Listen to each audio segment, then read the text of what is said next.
আল্লাহ ইসলাম নামের মধ্যে আল্লাহ পাক আমাদেরকে মুসলমান বানাইছে। দরকার কি বানাইছে? মুসলমান। সবাই দেখুন না মুসলমান দরখাস্ত করছি, বিনা দরখাস্ত আল্লাহ মুসলমান বানাইছে। সুবহানাল্লাহ। মুসলমান বানাবার পরে আল্লাহ পাক আবার আখিরি নবীর উম্মত বানাইছে। সবাই তো কইলেন না? আখিরি নবীর উম্মত বানাবার পরে আল্লাহ পাক শেষ জমানায় এসে দুর্লভের তাল্লভের অনেকে সর্বনাশ সমালোচনা করে, না বুঝতে পারে। কথা হয় না? কথা ঠিক না? সর্বনাশ সমালোচনায় যারা করে না বুঝতে পারে, কথা হয় না? কথা ঠিক না? বুঝলে না সর্বনাশ সমালোচনা করতে দুর্লভের তাল্লভের জোটকবির আছে না নাই? এই সমস্ত বন্ডের খপ্পরে ফেলাইলে শেষ জমানায় এসেও আমরা বদনসিব হয়ে যেতাম। ঠিক আছে? ঠিক না? কিন্তু এই শেষ জমানায় এসে এমন এক জমানার মুজাদ্দিদ আল্লাহর কুতুব, যার হাতে হাত দিলে নবীজির চাইরো মিশন, তালিম, তাজকিয়া, জিহাদ, দাওয়াত। কথা হয় না? কথা ঠিক না? দাওয়াত, তালিম, তাজকিয়া, জিহাদ। জিহাদের ময়দানে, তালিমের ময়দানে, তাজকিয়ার ময়দানে, দাওয়াতের ময়দানে, সর্বমহলে পীর সাহেব চরমনায় কি কৃতিত্ব আছে না নাই? সবাই কথা কয় না? চরমনার মুরিদ আল্লাহ বানাইছে, চরমনার ময়দানে দিছে। এই জন্য সেজদায় পড়িয়া কান্দা যে মাবুদ গো, অনেক হকদার করছে দাবি করার পরেও দেখা যায় জিহাদের ময়দানে এদিক সেদিক লড়ে। আছে না নাই? কথা কয় না? ঠিক কিনা? জিহাদের ময়দানে হকে থাকতে পারে না। অনেকে হক দাবি করলেও তার মানে তাজকিয়ার ময়দানে তাজকিয়া পছন্দ করে না। কথা বলেন না কেন? ঠিক কিনা? কিন্তু জিহাদের ময়দানে হিমালয়ের মতন, পাহাড়ের মতন একবারে শক্ত অবস্থানে পীর সাহেব চরমনায়। তাজকিয়ার ময়দানে কান্নার বয়ান, মানুষের মধ্যে আত্মার মধ্যে মাওলানা মারিফাতের শেরখানা চরমনার ময়দানে। কথা বলেন না? ঠিক কিনা? দাওয়াতের মাধ্যমে, দাওয়াতি কাফেলার মাধ্যমে সব জায়গায় দাওয়াত দিয়া চরমনায় আল্লাহর কুতুব মানুষদেরকে দাওয়াত দেয় কি দেয় না? আজকে দাওয়াতের আসে নাই? শুধু ছাত্রদের পড়ার ব্যবস্থা না, বুড়াদের ব্যবস্থা পড়ার জন্য হলকায় জিকির, তা মাসিক ইজতেমা, তালিম, চলতা ফেরতা মাদ্রাসা আছে না নাই? এই বুড়াদের মাদ্রাসা আছে না নাই? শুধু নাই তা না, এই বুড়াদের ব্যাপারে দাদুজান ইসহাক সাহেব রহমাতুল্লাহ আলাইহি বই লিখে গেছেন, তোমরা যদি চলতা ফেরতা হালকায় জিকিরের মাদ্রাসার ছাত্র হও আর রেগুলার ক্লাসে আসা যাওয়া করো প্রতি সপ্তাহে, তালিমের মধ্যে জিকিরের মাধ্যমে তালিমে থাকো, তাহলে তালিবে ইলম হিসাবে এক হালকার থেকে আরেক হালকার মাঝখানে মারা গেলে শহীদি দরজা বিনা হিসাবে জান্নাত। কি চলতা ফেরতা মাদ্রাসার ছাত্র আছে না নাই? বুড়ারা এখনো বলছে ওনারা হালকা ছাড়ে না, কিন্তু জুয়ানরা একটু হালকা যাইতে চায় না। কথা বলে না? ঠিক না? কিন্তু চলতা ফেরতা মাদ্রাসা তালিমের ব্যবস্থা করছে। শায়েখ রহমাতুল্লাহ বলে গেছেন, আমার কোন মুরিদ মূর্খ থাকতে পারবে না, চরমনায় কোন মুরিদ মূর্খ থাকতে পারবে না। তার কমপক্ষে প্রয়োজনে ইলম শিখতেই হবে। হলকায় জিকির এবং তালিমের মাধ্যমে, মাসিক ইজতেমা এবং সবগুজারের মাধ্যমে, নামাজের ফরজিয়া, রোজার ফরজিয়া, আপনার ফরজ কাজের যেগুলো প্রয়োজন ইলম শিখার ব্যবস্থা আছে না নাই? সবাই কথা বলে না? জোরে বলেন। একটা মুকাম্মেল হায়াতে নিজাত, এই পরিপূর্ণ জীবন ব্যবস্থার একটা মা কারখানা পীর সাহেব চরমনায়। আশ্চর্য না? ওনাদের দাড়ি কামানোর লোকগুলো চরমনায় গেলে দাড়ি ওঠে, খালি মাথার লোকগুলো চরমনায় গেলে টুপি পাগড়ি উঠে, বেপরদা লোকগুলো চরমনায় গেলে পর্দা হয়ে যায়, হারাম খোর চরমনায় গেলে হারাম ছেড়ে দেয়। সেই ঢাকা আব্দুলের কথা জানেন? তোমাদের জানেন না? জানেন? আব্দুল ভাই ঢাকায়, তাহলে এই কথাটা বলে আমার আলোচনা শেষ। আব্দুল ভাই ঢাকায়, সে সারা জীবন ডাকাতি করে, মাস্তানি করে। তা মোজাহিদ দাওয়াত দিয়েছে, আব্দুল ভাই চরমনায় মাহফিলে যাবা? কয় যাবো, কিন্তু আসলে যায় না। শায়েখ রহমাতুল্লাহর মাহফিল ঢাকায়, মোজাহিদ দাওয়াত দিয়েছে, আব্দুল ভাই যে পীরের মাহফিল শুনতে মানুষ চরমনায় যায়, তিনি ফজল করেন, তিনি ঢাকাতে আসছেন। কয়টা তুমি যাও, হুজুর কয়টায় বয়ান করবে? কয় হুজুর 9টা 9:30। কয় তাহলে আমি আসবো। তো উনি চলে গেছেন। আব্দুল ভাই বয়ান শুনতে যাইতে যাইতে বয়ান শেষ, হুজুরের মোনাজাতের পরে মুসাফা করতেছে। এখন মুসাফার মধ্যে মানুষ হাদিয়া দেয় না দেয়, আর জায়গায় মোজাহিদ এই তোর হুজুর হ আমার সাথে বড় বাস্তা, আমি মানুষের পকেট মারতে হয়, টাকা চিন্তাই করতে হয়, টানতে হয়, এই আপনার সবাই দিয়ে যায়। সুবহানাল্লাহ।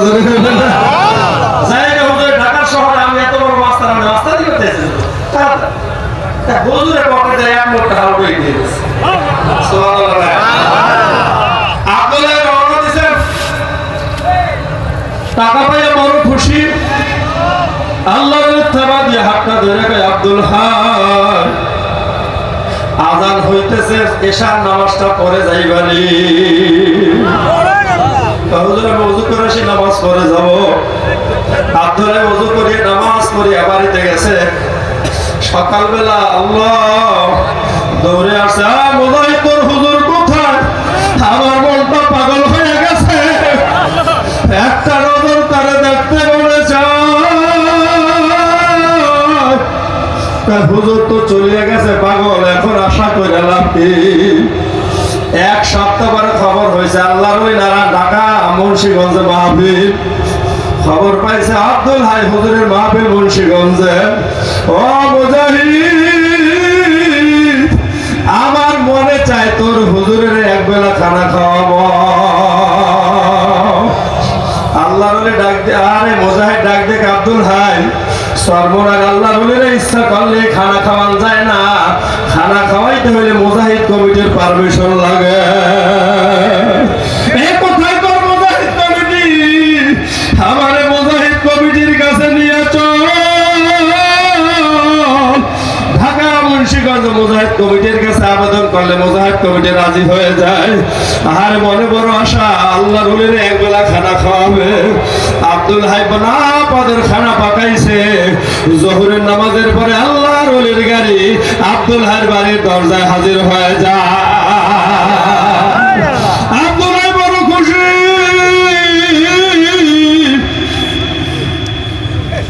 হুজুরের গাড়ি থেকে দৌড়ে গেছে, হুজুর আসেন আমার বাড়িতে আসেন। হুজুরের নিয়ে বসাই আব্দুল্লাহ পকেট থেকে ওই হুজুরের দেওয়া টাকা বাইর করছে। হুজুর আমার বড় অন্যায় হয়ে গেছে, ভুল হয়ে গেছে, আপনার টাকা আমি রাখবো না। হুজুর আপনার টাকা আপনারে দিয়া দিলাম। আল্লাহর ওলি খুশি হয়ে গায়, বোকা আমি তোমার হাদিয়া দিছি, যত্ন করে রাখো, আল্লাহ বরকত দিবে। এটা আমি মন থেকে খুশি হয়ে দিছি। আব্দুল হাই লাফ দিয়ে পাও দুটো জড়াইয়া ধরছে। হুজুর আপনি দেওয়ার খাওয়া দিয়ে আমারে ধরছেন, ওই থেকে শরীরে যন্ত্রণা শুরু হয়ে গেছে। হুজুর আমি সহ্য করতে পারি না, আমার জন্য দোয়া করিয়া দেন, মাওলা যেন আব্দুল হাইরে ফজল করিমের মতো বানাইয়া দেয়। বলার সঙ্গে সঙ্গে দেখলাম হুজুরের চেহারাটা লাল হয়ে গেছে। আখরে কয় আমার দিকে নজর দিয়া যাই তাকাইছে, মাথার থেকে নজর দিয়ে আস্তে আস্তে নজর নিচের দিকে নামায়, আর দেখি সকল যন্ত্রণা ঠান্ডা হয়ে যায়।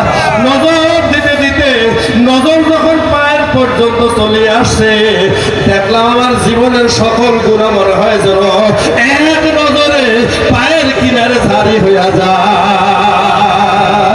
আব্দুল হাই আল্লাহ এবার কাজ করে দৈনিক বদলা দেয়, মানুষের বাড়ি কাজ করে, আর মাস্তানি নাই। একজনের কন্ট্রাক্টর আমার বাড়ি উঠা দিবা, তুমি কি জানো না কন্ট্রাক্টরের ব্যবসার মধ্যে ভেজাল থাকে? আমি আব্দুল হাই সর্বদার মুরিদ, যেই পথে কদম দিলে হারামের গন্ধ পাওয়া যায়, সর্বনার মুরিদ সেই পথে কদম বাড়ায় না। আমি কন্ট্রাক্টরি ব্যবসা করব না। আব্দুল্লাহ তুমি একবারে কোনো কন্ট্রাক্টরি লাগবে না, ফ্রি কাজ করে দাও, তোমার আমি একটা বকশিস দেয়া দেবো।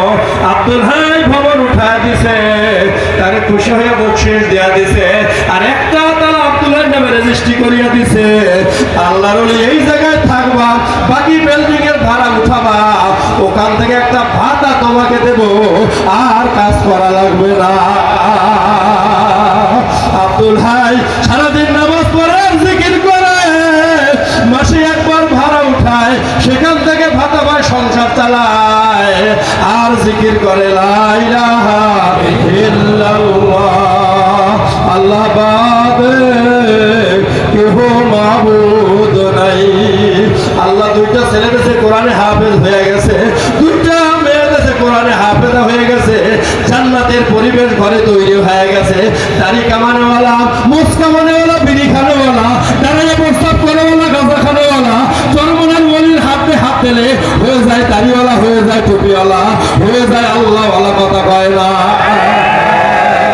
চরমনার ওলির দরবারটা আল্লাহ আল্লাহ আল্লাহওয়ালা বানাবার কারখানা। ধরে ঠিক কিনা? দেখেন না বুড়া মানুষ রাস্তায় রাস্তায় হাঁটে আর গুনগুন করে, ওরে আমার মাওলা রে,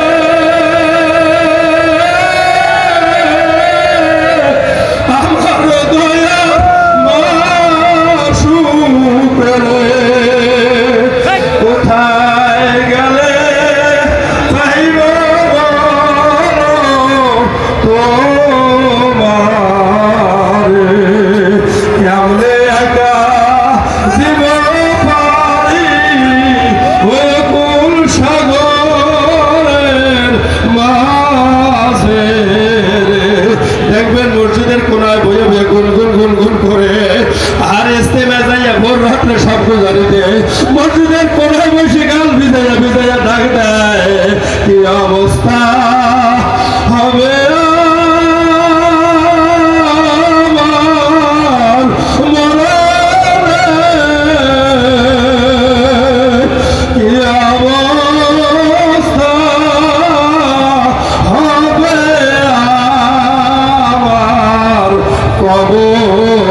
সাথে নাই রে, বাতি নাই রে,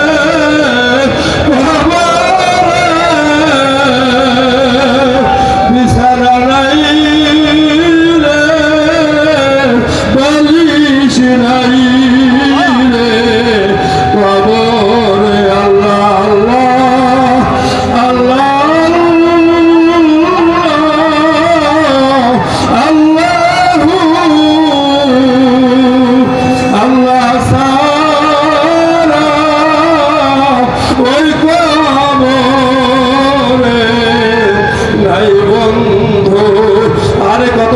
চলতে পারে বের হয়ে গেছে, কত মানুষের দিনটা ভাঙ্গিয়া গেছে, আর অনেকে শক্ত হয়ে রয়েছে। কথা কয় না।